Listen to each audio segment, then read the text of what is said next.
Magandang hapon sa inyong lahat. Ito po si Herbert Turia, author, promoter ng Human Rights Promotion. Ang boses ng Human Rights Promotion. Sa malayang demokrasyang ito, kakibat ang ating pananalig sa ating banal na Panginoon Diyos, banal na Panginoon sa Kristo, gabayan ng kalingwan ng kanibanal na Santa Maria, mula sa isyong ating nakalap at mababantay sa mabuting pamahala, patas na hustisya at karapatang pantao, ay hinggil sa issue ng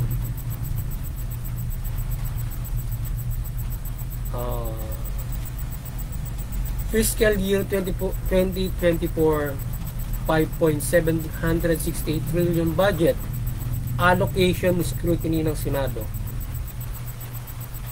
o issue ng hinggil sa ating support fair budget allocations of 5.768 trillion for 2024. At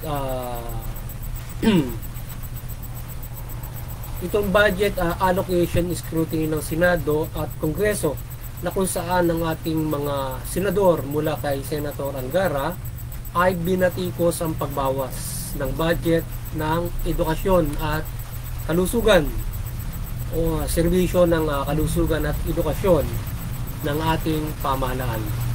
So yun yung ating tinunghayan topic ngayon, na yung pagkakaroon ng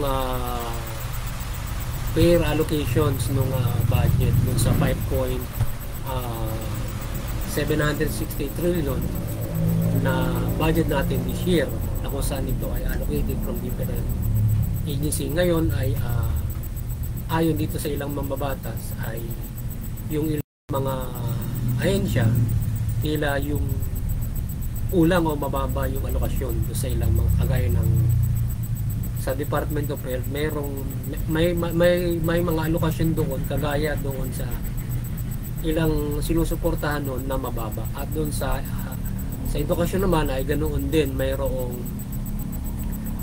mababang alokasyon din sa ilang mga sinusuportahan o sinusubsidiyahan ng ating kagawaran ng edukasyon. So ayon kay Senator Angara ay kanyang binigyan din dito ang pagbaba ng budget o ang suportang budget para sa medical assistance for indigent patients na nasa 22.3 billion lamang ang inilagak sa budget next year 2024, kumpara this year budget na nasa 32.6, na nasa 10 billion ang ibinabanto. So ngayon ay medyo kinriticize o tinignan mabuti ni Senator Angara itong budget nung for the medical assistance for the indigent patient, na kung saan bumaba ng 10 billion. Itong medical assistance for the indigent patient, ito yung ito ay suporta dun sa mga pagpapagamot na libre. Diba, pag magpapa-hospital ka, so that libre kang i-accommodate nun. So binabaan nila ng 10 billion. So ibig sabihin ay mababa yung kulang, o hindi ito sasapat para i-accommodate yung mga lipunang Pilipino na nagkakaroon ng karamdaman para bigyan ng pondong mas mababa doon sa 32.6, which is kung halimbawa lilimiin nung ating Kongreso o kaya ng Senado, which is the 32.6 is na ina-allocate dyan ay nauubos ba o kinakailangan ng pangdagdagan. So ibig sabihin, kung ang nagagasta lang talaga rito ay aabot lamang ng 32.3, so siguro ito ay maaaring dagdagan lang ng konti, maaaring hindi kahit hindi eksakto, pero sa tingin natin ay yung tao na dadagdagan every year. So kaya yung 32.6 hindi po pwedeng bababa yun doon, maaaring dagdagan pa, pataas ng pataas yung alokasyon, maaari, or hindi o constant siya para doon sa allocation sa mga tao na ma-accommodate na maaari. Hindi lang po pwedeng sakto, dapat may buffer pa yon. So tingnan mabuti yon yung sinasabi ni Senator Angara, at pagdating sa kanilang pag-iimbestiga at ang Kongreso na sinasabing itong 32.6 is bumaba ng 10 billion. So yung bang pagbaba na yun ay fair na ibaba yun. Siguro hindi naman nagagastos yung 32.6 uli dun sa mga sinasabing medical assistant o indigent patients. Kung hindi naman nagagasta, so maaari na kaltasan. Pero kung yung nagagasta lahat, dapat dadagdagan pa. Pero yung trending niya, kasi pataas yung trending niya eh. Ibig sabihin, dumadami yung nagkakasakit na sinusuportahan ito, lalo-lalo nagkaroon ng pandemic, diba? So, at iba-iba pang mga na-accommodate sa mga hospital, etc. So, sa edukasyon naman ay na budget ay kinakailangan na kinaltasan din ng budget for state universities, so yung mga SUC, state university colleges. Ito yung mga pang eskwelahan o state college na subsidiya ng ating pamahalaan, kagaya na halimbawa ng UP, PUP, yan. Yung mga iba't ibang university sa iba't ibang mga lugar. So yung mga yan ay state university na sinusuportahan ng ating pamahalaan. So ngayon, binabaan nila ng budget to. So ngayon, tinitingnan niya na yung karapatan na yan, kailangan ng edukasyon. So bakit mababaan yung alokasyon na kung saan ito ay kailangan na yung budget na ibinibigay nila ay sasapat para dun sa ibibigay na edukasyon sa ating mga estudyante. Nuksan itong mga estudyanteng ito ay yung susunod nating generasyon para mamuno, maging negosyante, maging profesional, etc. So ngayon kung kakaltasan na yung budget ng mga state university ay parang ito ay isang halimbawa para kang isang proyekto na nilabnawan mo, hindi lalabas ng eskwelahang mahusay yan, kundi medyo may kakulangan sa kaalaman yan dahil sa tinipid mo yung kanyang tinipid mo yung materyales sa limbawa para matapos ang isang proyekto. Ganoon din sa estudyante na kung sa proseso kinakailangan magaling na teacher, kompleto ka doon sa mga kagamitan at yung accommodation nila nung estudyante, maaaring yun ay magkaroon ng problema, mababawasan ang maaaring tanggapin nila, maaaring magpunta pa dahil sa kung ang budget nila ay a-allocate kasi sa estudyante ng ganon para ma-accommodate yung eskwelahan, pag umover ka hindi na nila kayang ma-accommodate yung mga estudyante, so sobra marahil kung mababa yung budget. So yun ang isang malaking problema sa mga state universities na kailangan naman natin yan. So hindi lamang yan, may mga ehensya din na nais na pataasin ang kanilang mga budget at kanilang gina-justify na dapat yung budget nila ganun kataas kasi mayroong nadagdag, mayroong nabawasan. So usually naman talaga yung budget ng mga ehensya hindi naman talaga dapat constant yan. Maaring tumataas, maaring mababawasan kasi for the budget, halimbawa yung sinasabing non-recurring, yung halimbawa yung proyekto mo may budget ka for this year para may paglagakangkaan ba ilang 1 bilyon, pero hindi na siya ma-allocate pa next year kasi kung natapos na ngayon o inilagak na sa budget ngayon. So yung 1 million budget na yun hindi na siya kasali next year. Kasi kapag isinali mo, isang malaking corruption na yun ang mangyayari kasi wala nang pagkakagastahan yun eh, na allocation kasi nagasa na ngayon eh. Aside from may long term project ka, so sunod-sunod yun kung hanggang ilang taon yun na i-allocate doon sa budget mo, lalo na yung sweldo ng mga tauhan mo. So ngayon ay kung natapos na ngayon hindi na kasali next year, so maaaring mamuwasan yung budget mo next year. Halimbawa kung ilang bilyon yung na-proyektahan mo na ngayon, kung next year hindi na, so mababawasan, di ba, pag gano'n. So kaya hindi maaaring constant yung budget, maaaring madagdagan, maaaring mabawasan. Kung tutusin nga dapat nadadagdagan. So ngayon may mga ahensya na nadagdagan, justify na kagaya nung halimbawa sa enforcement DOJ na justify nila na dapat na yung kanilang budget ay ganun kataas dahil sa para sa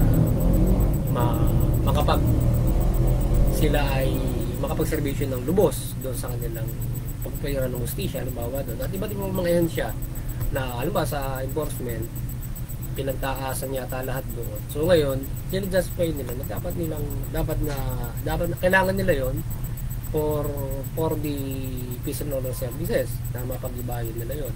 So justify nila yon instead na halimbawa babawasan sila pare-allocate dito sa iba. So ganun yung nagiging budget. So ngayon ay syempre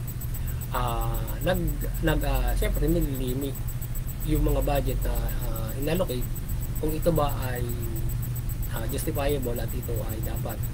So ngayon ayun nga yung nasisilot nila na mukhang parang kulang doon sa ganitong mga dapat paglagakan, kagaya ng sinabi ni Senator Alfa, sa edukasyon at saka doon sa health particular.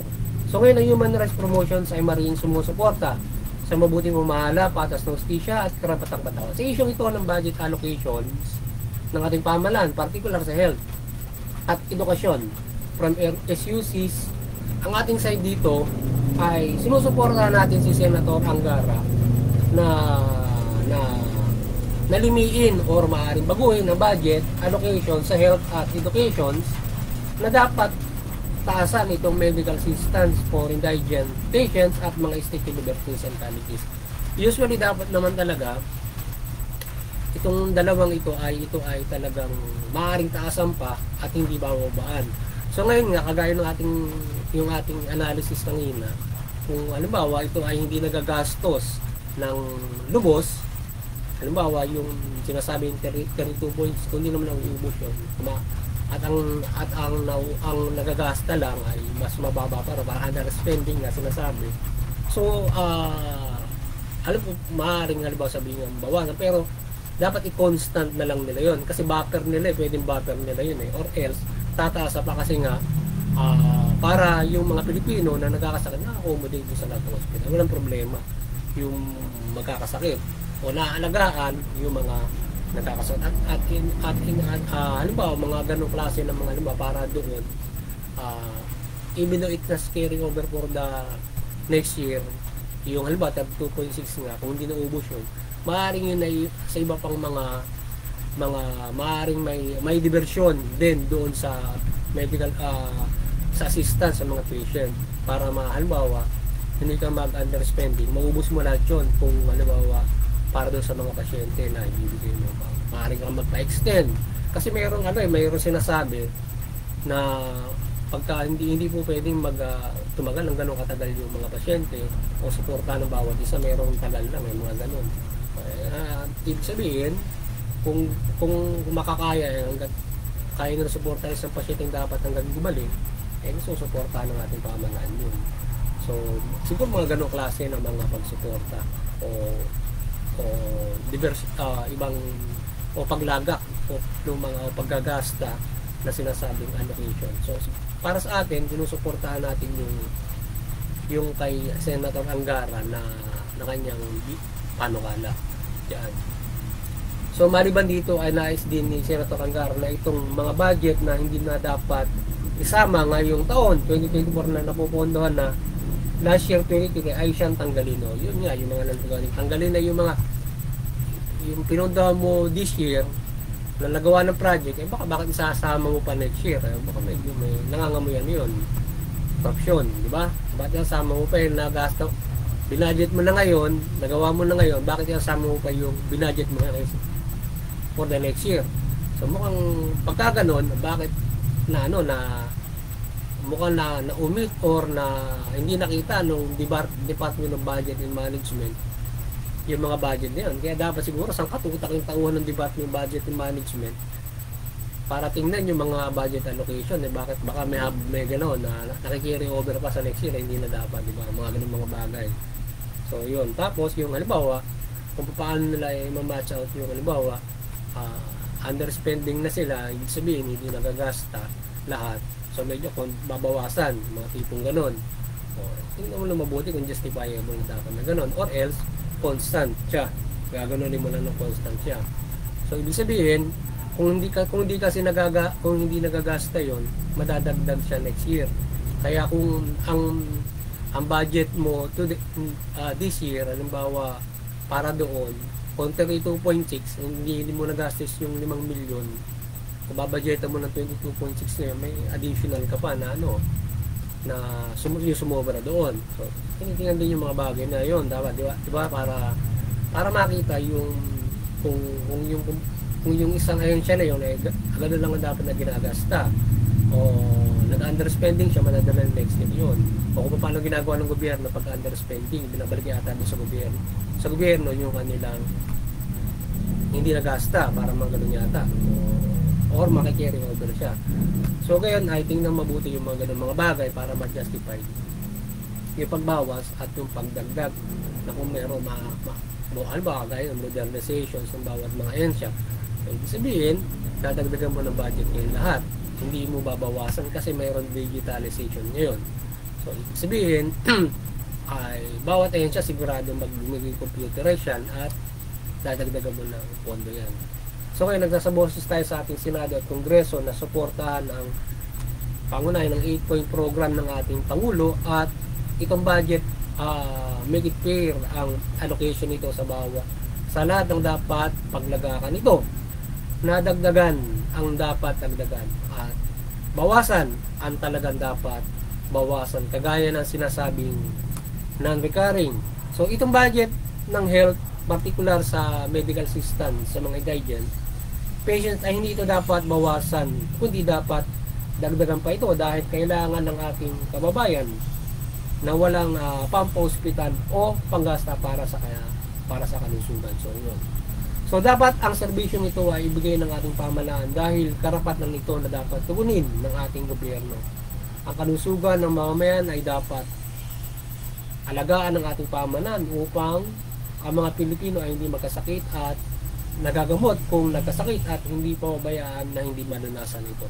So mahalaga yung kalusugan na kung nagkakasakit yung mga Pilipino, so dapat sila ay napapagaling kasi lalo na yung mga halimbawa mga so labor force. So hindi pwede dapat at saka lalo na kung ang sakit ay nakakahawa o lumalaganap na sakit, dapat talagang yan ay o lalo na nakamamatay na sakit. So dapat yung ating pamahalaan mayroong pondo talaga niya para sa nagasak at mayroon pa mga emergency ibig sabihin mayroon pa extraordinary buffer budget kung halimbawa biglang nagkaroon ng parang ganyan pandemic or nagkaroon ng mga outbreak o pagka nag-post-best ang katutak yan. So ibig sabihin from the usual tataas yung expenditures mo noon kung halimbawa unusual yung mga maaaring magkaroon ng sakit for the year na i-accommodate ng ating mga hospital. So, yan. So, yun yung ating magkakaunawa doon sa medical assistant for indigent patient o yung mga maralitang kababayan natin o libreng hospital, ika nga in other words. So, ngayon ay dapat ay mayroon talagang mahusay na pondo. So, maliban dyan, ang edukasyon ay mahalaga sapagkat kailangan natin ng mga graduates o may kaalaman para sa susunod na leader at negosyante at mga mahusay na manggagawa, profesional at kamani ng pamahalaan, so etc. At kung kulang ang budget ng state universities and colleges ay hindi nito ma-accommodate ang maraming estudyante na makapag-enroll o mabibigyan ng scholar para makapag-aral ng libre. So yun. So kung kulang yung budget ng state university, so problema malaki yan dahil sa hindi ka makakapag-graduate ng mahuhusay na estudyante dyan dahil kulang. Or magkakaroon ng first come first serve basis. Maaari yung eskwela may karapatan pang tao yan, hindi po pwede dapat kami. Pero sa halimbawa kung halimbawa parang kukutahan mo yung mag-enroll, mukhang hindi wasto yata dahil karapatan lahat ng makapag-aaral kung pasado ka doon sa mga entrance exam doon, halimbawa first year ka, hindi dapat accommodated ka lahat doon. Ang hindi lang po pwedeng accommodate kung bagsak ka doon sa exam, di ba? Yun ang hindi ma-accommodate. Pero kung ikaw ay pasado, ma-accommodate ka dahil karapatan mo na makapag-aaral. Ngayon, kung kulang ang budget, halimbawa maaari mag-cut sila ng ng tatanggapin from the halimbawa passing umasa na nag-enroll, mukhang babawasan sa state university sa tingin ko lang, pero maaaring ganun lang gawin kung yung budget allocation for student ganun kasi yan parang kukwentahin mo ang budget for student parang accommodate ng school. So pag kulang hindi mo lalo na yung halimbawa pag-development ng eskwelahan, halimbawa isang UP magde-develop ka ng mga pangangailangan doon para ilubos na matuto yung mga estudyante. Lalo na ngayon, digitalization, so dapat high-tech yung ating mga eskwela na para mabigyan ng kaalaman for digitalization. So yan, maaari magkaroon ng quota ang mga eskwelahan kung maliit ang budget para sa karapatan ng lahat na makapag-aral at hindi dapat i-issue yung budget na dapat tugunin ng pamahalaan. So lahat ng dapat kailangan ng mga issues ay dapat mabigyan ng pondo. Hindi maring high school graduates lamang ang ating mararating para sa susunod na salindahan. So yun. So ngayon kung gagawin nila yung state universities, hindi pwede. Napondo mo lang yung mga elementary and high school. Pwede ba? Mahirap maging, hindi naman natin sinasabi na gagawin mong presidente ay high school graduate. So hindi natin nasabing hindi ko na dahil yan naman yung nasa sa puso. Pero kung pa-priority natin, dapat yung gagawin natin Pangulo o gagawin natin Senator kahit pa paano nag-graduate ng college para at least kahit pa paano mahusay sila mag-isip. Pero in the other hand ay may puso syempre yung ating pipiliin doon at madali lang makumuha ng mga consultant para dyan sa pamumuno na yan. Pero in the other hand, in first place, kailangan mas mahusay yung kaisipan ng isang magiging halimbawa na leader. Pagka ganyan na mahina yung sa state university, so hindi tayo makakukuha ng mga leader mula doon sa state university dahil puro mga bugok ang ilalabas niyan kung kulang ang pondo niyan. So ngayon, boss natin sa Senado at Kongreso na lumiin ang dapat pagkagastahan ng lahat ng ahensya at magkaroon ng budget na tutugon para sa pamamalakan ng lahat ng ahensya at opisina ng pamahalaan o buong serbisyo ng pamahalaan. Suriing mabuti ang budget outlay ng mga ahensya at opisina ng pamahalaan kung ang pondo ay sapat at patas. So yun, boss natin sa Senado at Kongreso na